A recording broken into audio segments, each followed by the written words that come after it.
Hi Jenny, how are you? I'm good. Oh, wait, it's Jenny Lyn. I have two first Oh, names. sorry. Okay. Hiya, Start Jenny again. Lyn. Yeah, I'm looking at your name on Twitter. You do actually say that.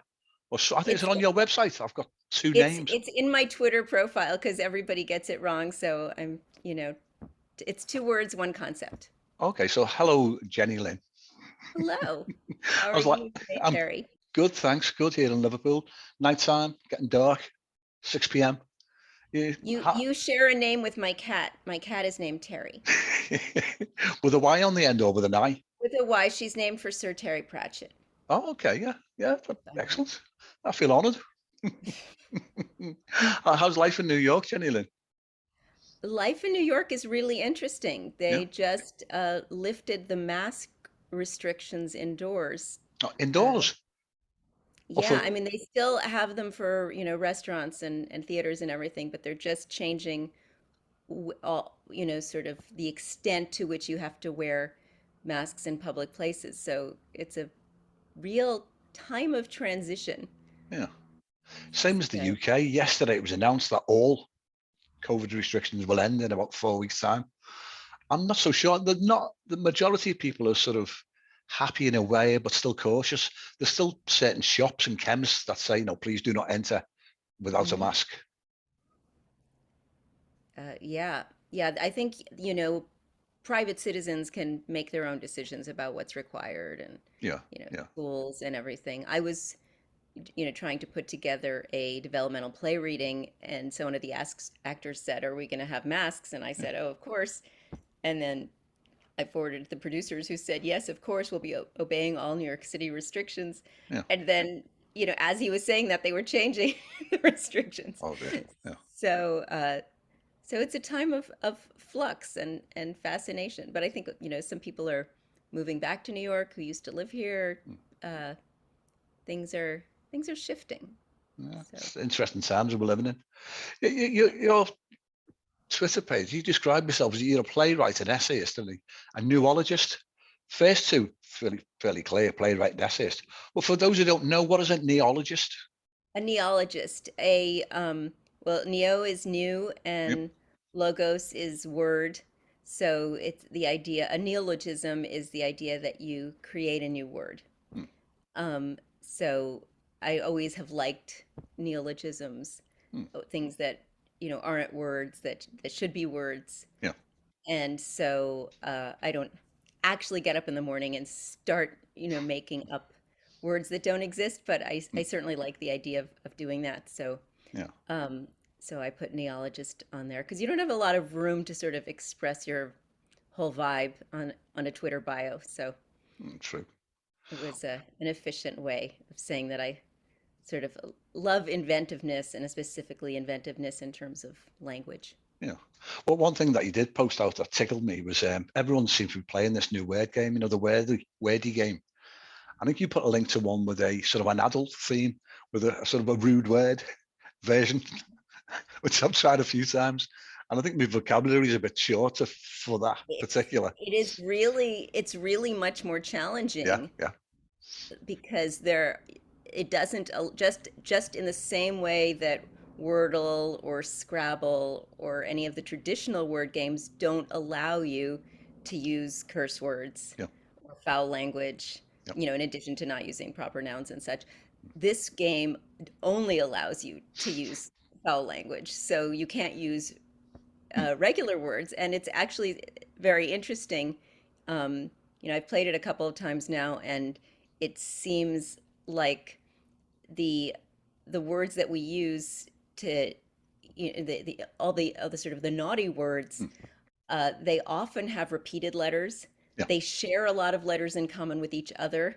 yeah. It's not like Wordle where you can really think, oh, well, I've knocked out these five letters and now I can, start with five others. It's not, it actually presents a lot of its own challenges in a way that one might not have anticipated. And also, of course, foul language are traditionally called, those words are traditionally called four-letter words, Mm, right? So yeah. to think of the five-letter versions, they often are plural. They're not so obvious. And there's a difference Yeah. as well in the American and the English spelling. as there was. I think it was on Tuesday. I think loads of people were complaining because the American spelling of a particular word. Oh, really? Yeah, I think I can say it now. People go mad if you say the word, but it's gone now anyway. But the word was humour, H-U-M, spelled Oh, yes, H-U-M-O-O-R. I remember. Whereas the English version, it's missing the letter U. I think I was lucky. I just Yes. guessed it. Which is strange because it's based in the UK, Yeah, right? yeah. The Wordle.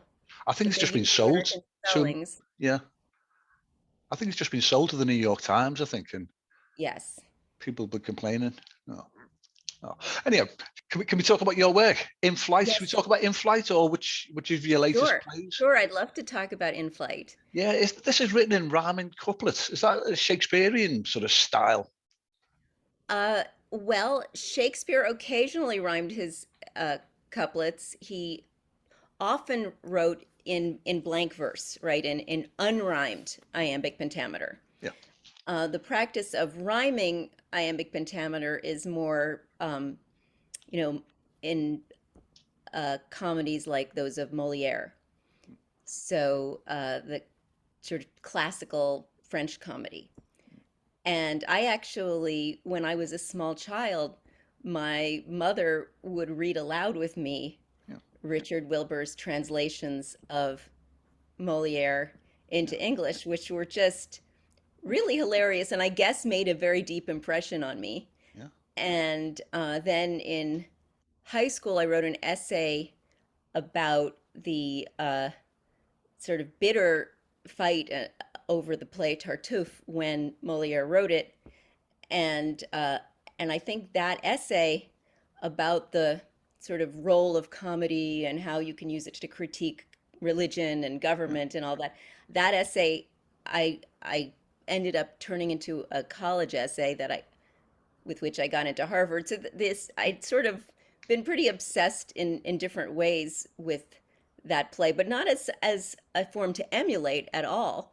And then inspired by something completely different from Moliere, by my working as a travel editor for the Let's Go guides, which are the world's best-selling budget travel guides, or used to be at the time, and they're actually all written and edited by Harvard undergraduates. Yeah. And um, and I had a really crazy job, sort of my first job ever, where I was over the course of one summer, while all the other editors were just rewriting last year's book, I had to create two new books, the first two city guides Yeah. for Let's Go. So I had three researchers in New York and three researchers in London, Yeah. all undergraduates, and I had to get basically take the 30 pages in the USA guide about New York and turn that into a 250-page book, and the 40 pages about London in the Britain guide and turn that into a 250-page book. Yeah. So it was a really crazy project, and all of these crazy things would happen where I would suddenly realize how kind of deeply strange the world of travel writing is because people are really it's just one of the realms in which people are deeply affected by the written word, and if you say something nice about them in your book, Yeah. it can change their lives, and if you say something unthinking Yeah. about them in your book, it can destroy you can destroy a whole business or a Yeah. whole community. And so I started thinking about it as a really fascinating world. And when I started writing plays, I started out writing short plays, but the first full-length play I really started working on was set in the offices of an in-flight travel magazine, and I really sort of just plumbed a lot of the comedy in that. And I worked on this play, and people were really into this play, and it had all kinds of readings, but it got sort of stuck in the sort of theater version of development hell, which is you have a lot of readings and you get recommended for productions, but you get no productions. Yeah. And I was sort of stymied with this play because some people seemed to understand that it was meant to be acted in this kind of high comedic style, but Yeah. some people didn't. And every time I had a reading, three of the actors would get it and three wouldn't, or four would get it and two wouldn't. And it was really hard to crystallize, what how this play should be done. yeah, And there was also just a little bit something missing in the connection between the content and the form of the play. yeah. And I kind of abandoned the play, wrote other plays, had things produced, didn't look at it for a long time. It was in a drawer. Mm. And then one day I took it out of the drawer and I looked at it, and I don't know what made me realize this, but I said to myself, this play wants to be in verse. Okay. And I Total just had rewrite. a realization. And part of that was that all of that style, that high comedic style where everything is just a little bit more important and everyone is a little bit more intelligent and Mm, everything is just a little more exciting, mm. and there's just a slightly heightened world, not a totally naturalistic world, but a slightly heightened one, but Yeah, not a crazy absurdist, yeah, yeah, over the top one. That was suddenly crystallized in a way by putting the play into verse.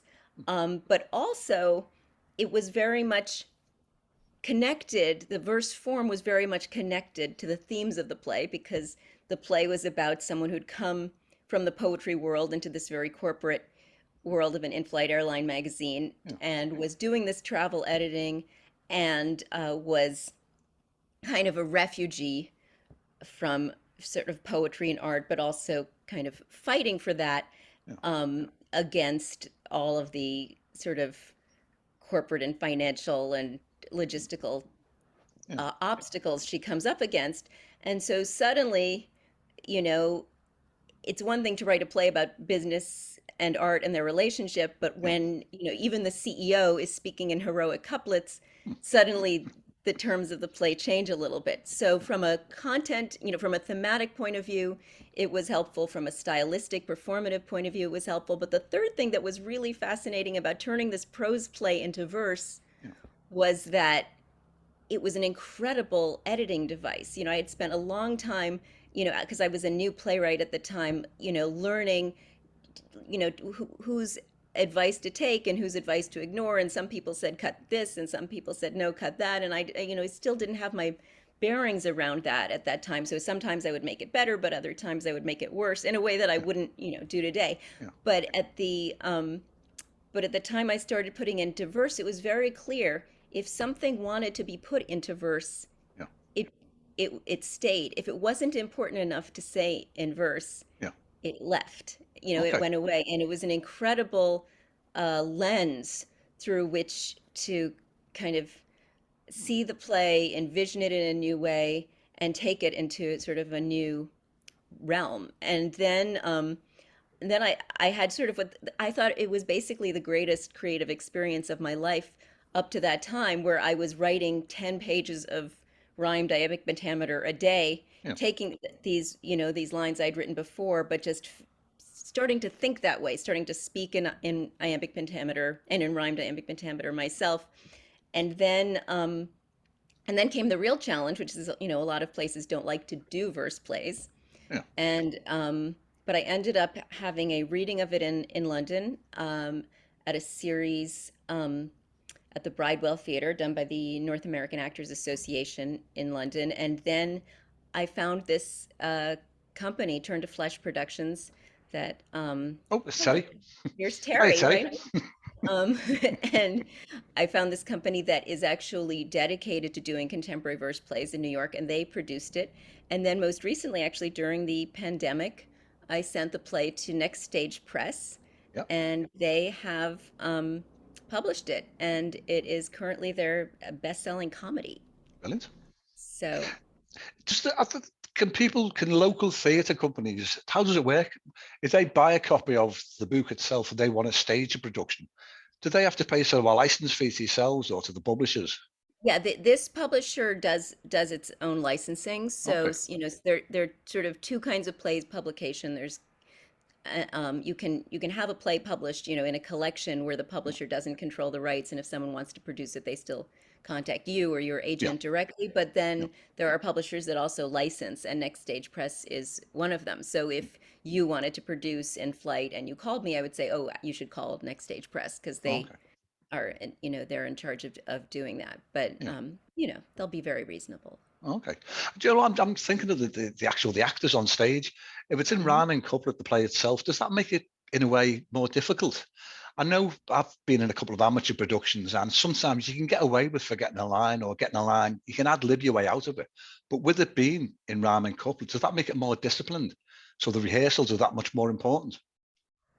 It's absolutely wonderful to see actors realize they can't be as uh I don't want to say lazy, but they Yeah, can't, they can't get into paraphrasing, yeah, uh, creative paraphrasing as much. It's just not going to work. But I think it also helps them. I think it can be an aid to memory because it rhymes. yeah. And it also, I mean, my work in general is very verbally precise. Mm, So, I've thought a lot about each word. And so the fact that then it's in a form that is kind of demanding to be said as written is, mm. um, well, I think it's pretty great. But Okay. Do you write in isolation, or you're writing with, with actors, with someone actually speaking this out loud? Do you go away and lock yourself in a dark room? Or well,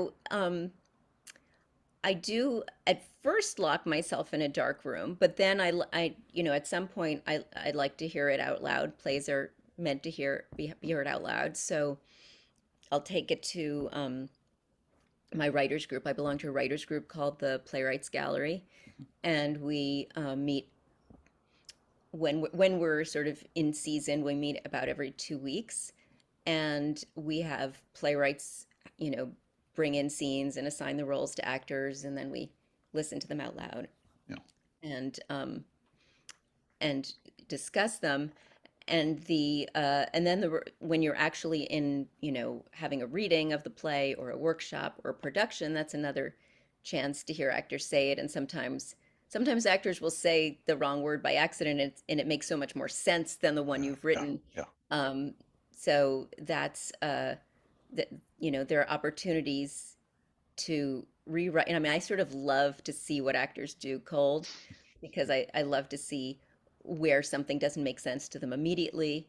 Mm, That's often something that I need to change, not necessarily in the way that they misspoke it, but sometimes the word that they accidentally said is a clue to something else that's not working. So I'm very um, I'm very interested in sort of bouncing the play off against actors. Also, I find if I'm doing a reading of a play that I'm writing, and I cast it, and then email the play to each actor, yeah. I can't do it on when I say, oh God, Terry's going to be in this play. I have to, this role isn't good enough for him. I got to give him some more juicy stuff. And I actually like to think about the play from the point of view of each actor, Okay.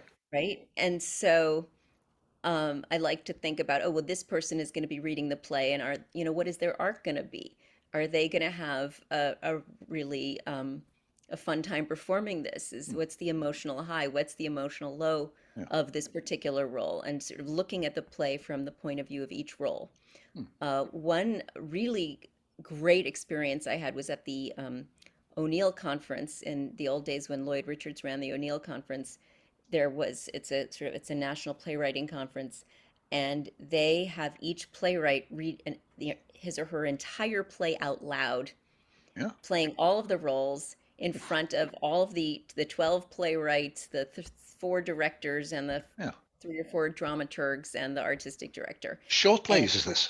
Very no, short. these are full length, Full full length. length. So I Wow. sat there for, whatever it was with the play I had there, 2 hours Yeah. reading it out loud. And you get so much information from doing that, from playing all the roles in your play and from reading them to people you respect. And as Yeah. you're saying, I can't say this line in front of, Yeah. you know, Floyd Richards or what, and so you get a lot of ideas for how you can improve things by being the one to have to say them. But when I'm at home, just in the dark room, sometimes Mm, I go through and I play just one of the roles, yeah.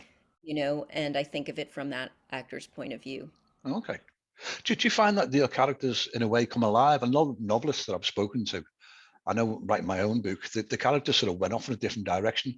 I'd have bullet points saying, like, this happens at this point. But the characters themselves would sort of decide as though they're making the decision what's going to happen next. Do you find that in Yeah. your own? Do you find it's that when you're writing is, you're in the groove, you're doing well? Yeah, they take over. yeah, the scariest thing that happened and regarding characters taking over in this play was the time that I was having a reading, not of this play, of something else. Something else I wrote an essay at the National Arts Club, and I was trying to, it was sort of before I had a, proper emailing list, and I was trying to think like, well, who have I not invited? Not everyone is in, you know, is on your phone list. Not everyone is in the email. Who am I not thinking of? And I thought, God, I haven't seen Ted Hall in a long time. And I thought, Jenny Lyn, Ted Hall is a character in your play.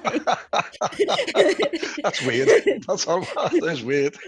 So, I was joining in, but I thought he was real the way you build it up.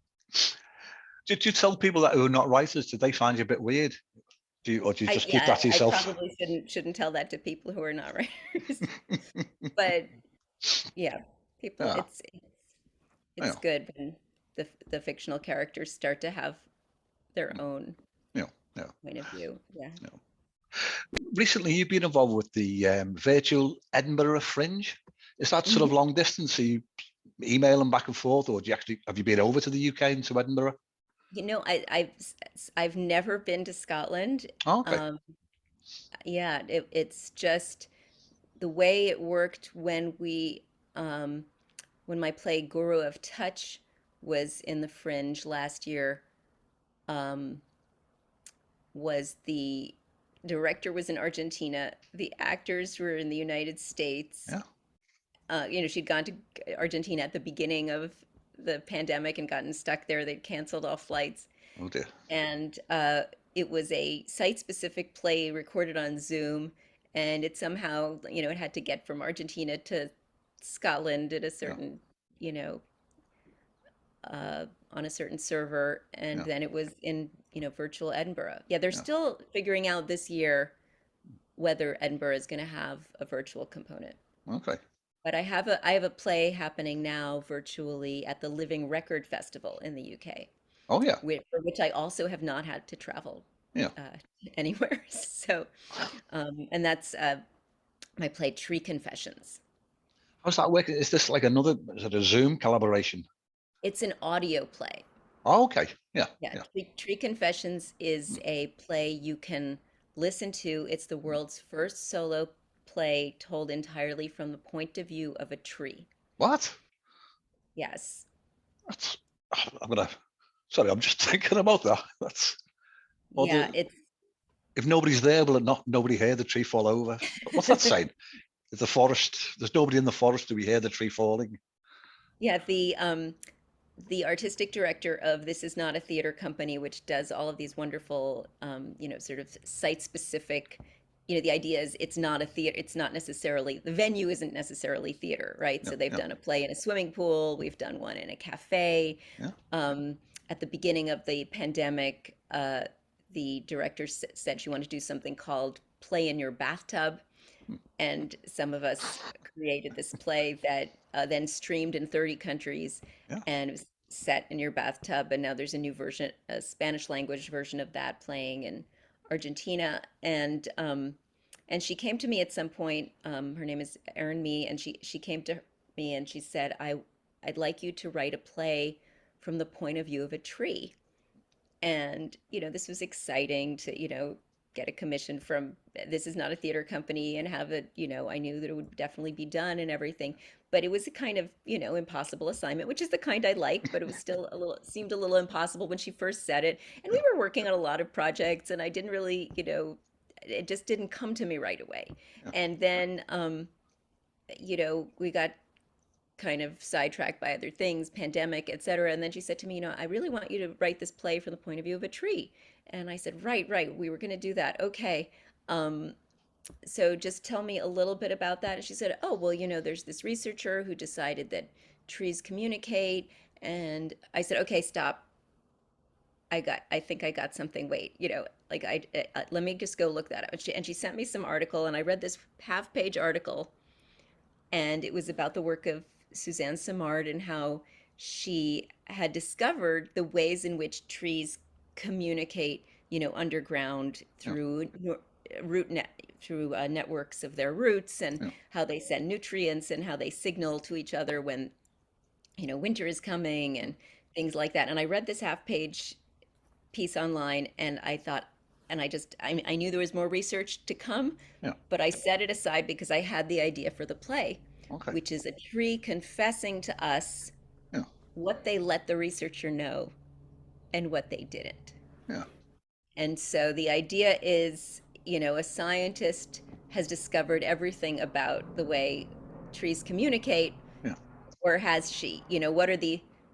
What secrets has the tree been keeping? Yeah. And so I made the tree quite involved in the scientist research, cognizant of it, and uh, and sort of they're figuring out whether to let her know. This tree and other trees are discussing among themselves Yeah. what would be the best thing for human beings to know about them.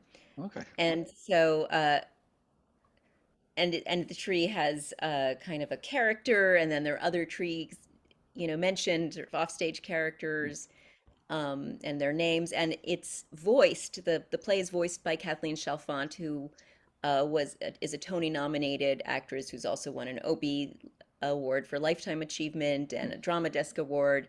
Yeah. She's probably most famous for her work on Broadway and Angels in America and the original production, and off Broadway in Wit. She was the originator of the main role in Wit, by Margaret Edson. So she's just a kind of incredible actress, and Yeah. just a flawless speaker and reader. I've seen her. The final version of Tree Confessions was not that long, but one of the earlier versions was 50 pages, and I Yeah. saw her read 50 pages without making an error. Yeah. Oh, She's just that's some um, talent. she's just an astonishing performer, Hmm. Yeah. and it's really it's so anyway, I called up Erin and I said, "Don't tell me anything more." She said, "I have these 3 or 4 more books for you to read about trees." I said, "Don't tell me anything more. I'm gonna, I have a concept. I'm just gonna rough it out." And I roughed out that concept, and then later I did read, 4 or 5 more books about trees, and infused some of that research so that people listening, so that anyone could listen. You could be a regular audience member, you could be a scientist. Yeah. I later sent it to a scientist at Harvard. Listen to this and tell me, you know, is this going to be, is anything here going to annoy scientists? Yeah. And the person I sent it to was not a dendrologist. She was actually an arachnologist, an expert on spiders, Sarah Carrico. But, Huh? she knows a lot about all the natural world, and she could kind of tell me um, what generalizations, about the history of plants or whatnot might irk a scientist, because you want to bring, as in my opinion, you want to bring as many possible listeners in as So you it's can, even if authentic. they Authenticize agree it. with you. Yeah. I mean, the idea. Somebody said to me, since I listened to that play, I haven't thought about trees the same way, and that's the idea. Yeah. That was the assignment. Yeah. I think I do have some excerpts Yeah. available on the website. Yeah, I think there's also some excerpts available on NPX, the National Play Exchange. But yes, I do have it. The reason I have excerpts available on the website is I read a blog by a director, Yeah. because I used to think that was kind of an amateurish thing, like, Yeah. fancy playwrights don't put excerpts on their websites, establishment people. But then I read a blog by a director that said, if a playwright doesn't have a script excerpt on their website, I just move on. Yeah. I don't think of them for the job or the commission. And I thought, wow, I better put 2 excerpts. I put 2 excerpts on my website, and then a week later, I got a commission, and they said, "Oh, we thought of you. We found your website, Yeah. and then we saw you made a joke about Apollinaire, and we're looking for someone to write this play that's set in Paris in 1911, and Apollinaire is a minor character." So crazy things happen when you put a script excerpt on your website. Oh, brilliant. Yeah. I'm aware that time's running down. Might have kept you too long. One sort of final question, or actually 2, if you don't mind. I On don't your mind. good. um, on your uh, Twitter profile, it says that you're a native New Yorker. Does that mean Yeah. something different than someone who basically was born in New York? Is it a particular meaning to a native New Yorker? It's just a phrase people use in New York. No. They say native New Yorker. Yeah. It's the way they say schmear instead of, you know, putting, cream cheese on a bagel. They say bagel with schmear. It's just it's I've not heard it from any other. Well, from sorry. I don't say I'm a native Liverpudlian. I, I don't Right. know. No, it's I think it's particular, I can say to anyone I'm from New York, but often people say, "Wait, you're a native New Yorker?" Yeah. Because it's become Ah, increasingly unusual to be from here, but it's just a term people use. Yeah, it's nothing okay. Yeah. The other that thing I was going to ask you about was you're a Stoppardian, a Tom Stoppard fan. Yes, I am a big Tom Stoppard fan. Do Um, you have a my favorite play? favorite is Arcadia, but I love so many of his plays. I'm reading the biography now, which is fascinating. He grew up in so many different parts of the world. Yeah. We think Yeah. of him as being so English, but he's, you know, Was he from Hungary originally? his background, he's Mid Czech, Europe, Czech. but then Sorry. they had to move to, Asia and Yeah. Australia and back to, and it's just an amazing story he has. And I just really love both his use of language, and his use of ideas within the playing field of emotion, Yeah. and how he brings that all together. Um, I yeah, was lucky. I played in an amateur dramatic production of his on the Razzle, and it was like just an absurd farce. But beyond the sort of light comedy, there were sort of deeper meanings behind the comedy. Sort of comments on society and how I don't know upper classes treat the working classes and things. Although on the face value, it is just a pure comedy. yeah, no, he's written so many beautiful plays. I met him once, Oh yeah. and it was early early on in my marriage, and one of the things my husband and I both really loved was Tom Stoppard plays, and we often disagreed about other people's plays. So I I said to him, "Tom Stoppard is such an incredible pleasure to meet you. You are the only playwright my husband and I can agree about." And he said, "Have things sunk so low?" And I said, "Yes, and it's only been 7 months." That's it. But did you write? You wrote a dictionary. Was that with your husband? The male and female dictionary. About, No, that was about with a 10 years. friend from college. Oh, okay. Yeah, it was I had written a magazine piece called The Everlasting Yes, No, Maybe, and it was my it was a satirical piece based on my humorous theory that when women say yes, they often mean no, and when men say no, they often mean maybe.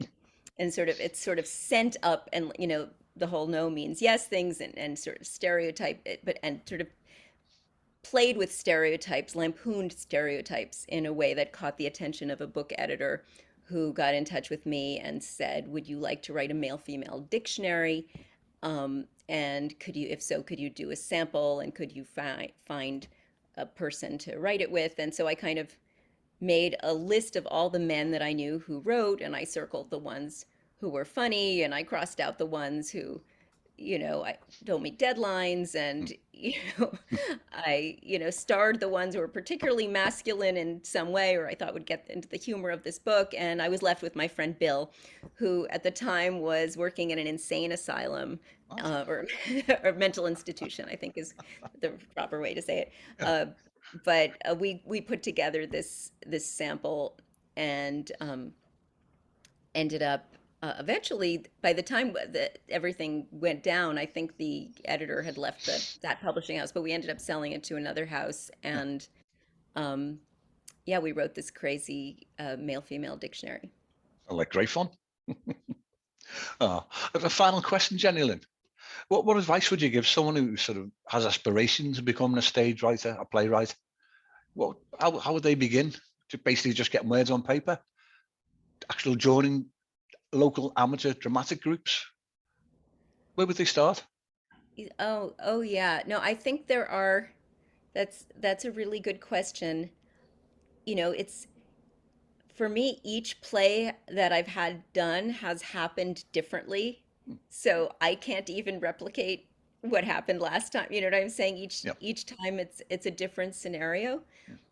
But I would say one thing that people should do is think about professional development as well as sort of networking development, because a Yeah. lot of people are like trying to meet people but not trying to improve their writing Yeah. at the Yeah. same time. Yeah. So I would look out for professional development opportunities, and also building a community, because you can say, oh, produce yourself or get your friends to produce you or start a producing collective or begin a theater. But I think it's more helpful to think of in terms of community building and creating a community that's there to support you for conversation and dialogue about the work you're trying to do, whether it's in production or not, because there could be times that, it's not in production or something is not happening, and you want to be able to lean on each other to show each other work, whether it's a, writers group or just a writers exchange or just a peer mentoring. I would just find, find your people and, ask them the questions and do the work. Yeah. Well, sounds like excellent advice. I think time's caught up with us. Jenny, and I've really enjoyed chatting with you. Third time lucky, I think. We've missed each other a couple of times, so I'm glad to Oh, have been yeah, able and to I'm so schedule with happy you we found tonight. this time. Thank you for being so patient with me and for your great questions and for Oh. for putting up the in flight so that it's not backwards looking before. It's been an absolute pleasure. But let's keep in touch anyway, as we do. I would love that. Yeah, brilliant. All right, Jenny Lyn Bader, thank you very much. Thank You take you. care. Cheers. Ciao. Bye.